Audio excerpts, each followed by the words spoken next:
weep, grana weepungany bong, and welcome back to my channel. And today I'm bringing you some stuff and things I've found from the four corners of the Tinterweb. If you like the sound of that, why not think about giving me a like, a share, and a subscribe, because it really helps me out. Before we get into all the Transformers news, I want to start by checking in with Ramen Toys. I speak about Ramen Toys quite a lot on this channel because I do think there's an up-and-coming toy creator there doing some really interesting work. Currently they're working on the Centurions, better known to them as the 80s Commander. They're also doing some work around the Silverhawks, but something that's definitely piqued my attention is this. This is the what looks like to be M.A.S.K type stuff that they're making. So this is the submarine type affair that they're making, and also, is that Matt Tracker's vehicle? I believe so. If they start all in on M.A.S.K, you better believe I'm going to be covering that on this channel. I've always said that Hasbro are missing a massive opportunity by not giving us the M.A.S.K vehicles that we all really want. So big shout to Ramen Toys heading in the M.A.S.K direction. The dude rocking the M.A.S.K t-shirt, actually, when he was delivering some stuff about the Centurions, I was like, are they ever going to do M.A.S.K? And now it's come to fruition. Love it. Well done, Ramen Toy. And now the news. Don't touch that dial. Kicking off today then with Funby Studios, and they are continuing their mini diorama of the opening scene from the first episode of Transformers, where everybody is on Cybertron. So now we can see their jazz, and we can also see that in the background there. Who's that? Yes, that's Soundwave. Very cool looking, but they're not done. They're not finished yet. Oh no, because we need the Tetrajets. And yeah, there they are in all their glory, looking pretty cool. And I was like, oh, these are some nice looking Tetrajets. And then they showed this picture here with them kind of on the floor, and I was like, all right, that looks nice, but it would have been cool to see them on some stands. And hey presto, the next picture that I saw, they're on some miniature looking stands and hovering over Wheeljack and Bumblebee. This is such a cool scene, and again, I really need to get me a 3D printer as soon as possible. I think I've asked this in the comments before. If anybody has any way of saying, hey, this is the best one, this is a good one to get, because I know nothing, just let me know in the comments, what is a good 3D printer that I should be looking at if I want to start picking up these Funby Studios things, because yeah, they're phenomenal. Vectron Labs have showed off a few more pictures of the legs of this Devastator that they're going to be releasing. I mean, go to their Facebook page at the moment. It's a little bit all over the place. Is it real? Is it not? Who really knows? They have said that they're taking a slightly different way of doing things because they're Italian, which means that they work different to other people.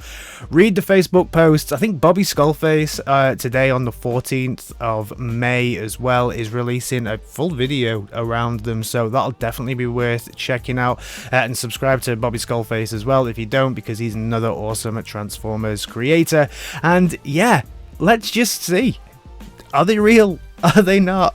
Are they just posting for fun? Because I don't even think they're taking any pre-orders yet. But hey, this is where we are with Vectron Labs. A couple of legs. Nice. Speaking of lower extremities, and this time we're going to go over to Like Toys, and they're talking about releasing their what will be a massive Metroplex, and they showed off how big that massive Metroplex's foot will be here. About a size 9? About a size 9, I reckon. Yeah. This thing is going to be absolutely massive and will definitely rival the Fans Toys Fort Max for Transformers Supremacy. I can't wait to see both of these things together. I might not pick up either though, because I don't know where I'd put them.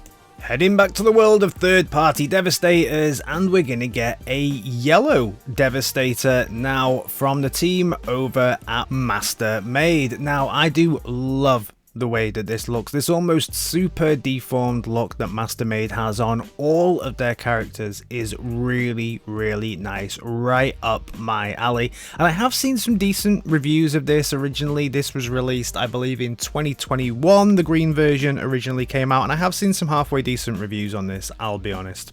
But personal experience with Mastermade toys, I got their Scorponok, and I have the review of that up on the channel, and I was highly disappointed, especially with the joints. Anything that's big, bulky, if it hasn't got the ratchets and the ball joints to support the weight, then it's not for me, and it really does not hold up at all. Let me know your thoughts on this one down in the comments. Have you got the green one? What are the ratchets like, especially on the little figure? Is it a little bit floppy?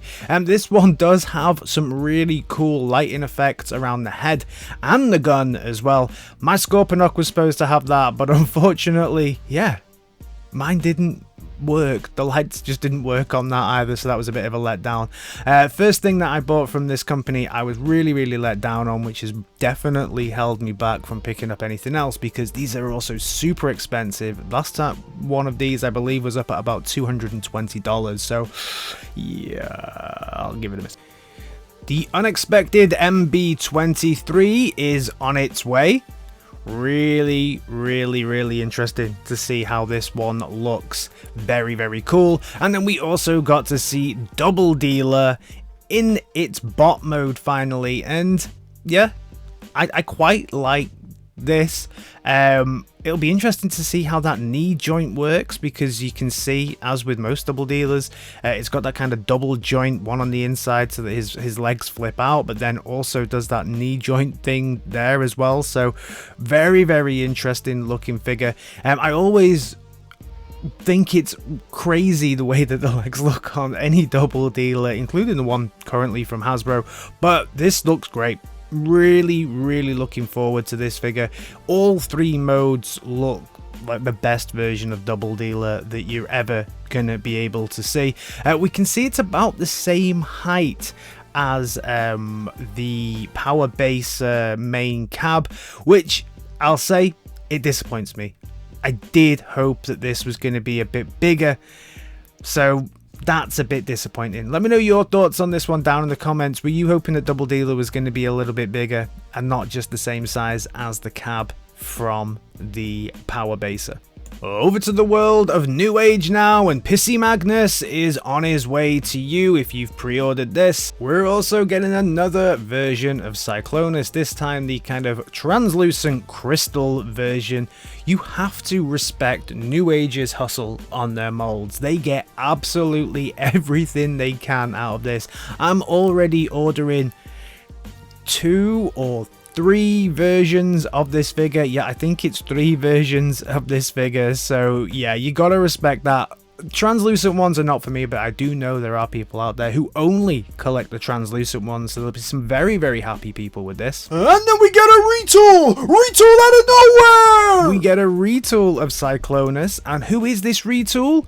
It's one of the Seacons. It's Pteramander or Seawing, whichever one you call this. What an unexpected and quite clever retool. Turn Cyclonus backwards, give him some offshoots at the back, and suddenly he becomes one of the Seacons. Wow, amazing. The only thing that disappoints me here is it doesn't combine to become part of any kind of combiner, so for me, I will be not picking this one up, but it is definitely something that's interesting to have on your shelf. But I'm hoping that, similar to Devastator, that New Age will one day do the full combiner. But wow, nobody saw that coming. Then we move over to Hasbro, and haven't you had a very busy week with yourselves and the Takara Tomy Corporation? So in 2022, we know we're going to get a Trailbreaker, and we got the final date for the release of this. For me, I'm not picking this up. As I've already mentioned, I do think that to call this a masterpiece is a little bit stretching the truth, but it does come with some blast effects and not too much detailing on the front. I did pick on the front a little bit in my last video, and they've now said there's going to be 2 different fronts, one that's more comic inspired and then one that's more silver but not painted. If you look at some of the third-party options, you can see the amount of detail and just time and effort that they put into theirs versus this one. And then you can also see that he has lovely silver weapons and all these kind of adjustable things that he can have. He's got a couple of heats as well, which is pretty cool, and you can open up his bonnet and the inside of the car. We can see him now with all of his little masterpiece buddies as well, and yeah, they look alright, don't they? But like I say, I think from a collecting point of view, I think I've really now given up on the masterpiece line. I think I'm just going third party only for my masterpieces. They also kind of showed a silhouette of these images. I'm not sure why they're all hidden. We've seen them all. What a bizarre way to do it. You're silhouetting things you've already shown us. And then there's also some studio line series, and one of the oddest studio line series that we're going to get is RC. I think they've changed the head. Maybe it's a little bit of a different shade of pink, but certainly not enough for me to go, ooh, I need this RC because it's better than the RC I have. I think the RC I have is fine. On Tuesday, we saw the start of the Wreckers, and then the Wreckers theme continued throughout the week with a new one getting released every single day. So I believe later on Tuesday, they showed us Leadfoot and Master Dominus, which is the fossilizer thing, which for fossilizers, actually, I don't think this is a bad looking fossilizer. I just think they're a complete waste of time still. But I don't mind Leadfoot here. If I didn't already own two versions of this mold, I'd probably pick this up because I do like myself a nice looking yellow bot. They also showed off the second part of the box art that all combines together on your shelves to make this. On Wednesday, we then got Springer, which is definitely just a recolor and maybe a slight remold on the head. It adds some grey features to what is already quite a good bot, but some challenges with the legs on this one. I own the original, don't feel the need to pick this up. On Thursday, we got the only one of these that I might actually pick up. I've been pretty hard on this mold and said, you know, I'm really not feeling this version of Bulkhead, but slap some camo on something and yeah, I'm all in. I love me some camo, so this is the only one of these that I am probably going to pick up. I guess it's a good excuse to get this Bulkhead in my collection. I do really like this recolored camo on it, so yeah, why not pick it up? I still hate those wheels, but yeah. We then see his box and how that adds to the overall image of this artwork piece, and then finally we got the Wrecker that we've already seen, and I believe we may have already seen reviewed as well. This is Twin Twist, which I believe is a carryover from Titan's Return, so yeah. Yeah, a bit of a disappointing end to the end. The artwork together does look very, very cool though. I'd love to just have that as a piece of art. Remember as well, all of these are Amazon exclusives. We all know how much we love a good Amazon exclusive. If you collect them all, then you get, each one has a piece of what you can then create this hammer, cardboard hammer. Collect them all, buy some overpriced recolors, get a cardboard hammer. Sounds like a good deal. In between all of this, Hasbro sneakily said they're going to be re-releasing this crap. Do not buy this. This will be the tie-in with the Maverick movie that's, I think, got delayed so many times, and now they're going to be releasing the movie again, which means they're going to re-release this figure that was supposed to be a tie-in. Stay away from this figure. It's a terrible figure. It's an awful figure. It's one of the worst figures in my collection. I would resell this figure, but I really don't think it's fair to push this amount of crap onto somebody else. I'll just keep it there and scowl at it. And then finally the internet was set on fire because Lego finally showed a video and some images of what will be the first Lego Transformers crossover, the first official one anyway, and they're going to be doing an Optimus Prime. And it's definitely a Lego Optimus Prime. It's really not for me. I don't see the value really in this. I think lots of people are loving it, and if you love this, I feel really happy for you. For me, I think it's really ugly, and I can't see why I would pay what is essentially £150 for this. I think it's up at $173 to get a Prime that looks like this. Boss-eyed and blocky, and I guess they had to do a lot of work around this dude to make sure that he could transform as well as you could take him apart and put him together. So I understand there's a lot of engineering and stuff like that that's gone in, but yeah, it's not exciting for me. It's got a lot of accessories though, that's quite cool, but just look into his eyes for a second. You can really hear his thoughts. He's not a happy Prime. The alt mode is ugly, and I'd rather spend $150 on a third-party figure. If you're into this, if you love Lego and Transformers, I'm sure this is your absolute dream come true. And if I'm wrong, I'm sure someone will tell me in the comments. Let me know, what am I missing here? Why is this good? So that's everything from me on this Transformers Super Saturday. This was a super long news article today, I guess. Very busy week from Hasbro. Hope you've enjoyed all of the reveals and my little bit of coverage here. We are trying to take the channel at the moment up to that 5k mark. We're growing every single week, so thank you so much for your support. As I keep saying, once I hit that 5k mark, I'll be doing another live segment so that we can have a bit of a chat, have a few beers, and celebrate the fact that we've hit 5k. So thanks as always for the support, and I'll see you in my next video. Alright team, in a bit. Peace!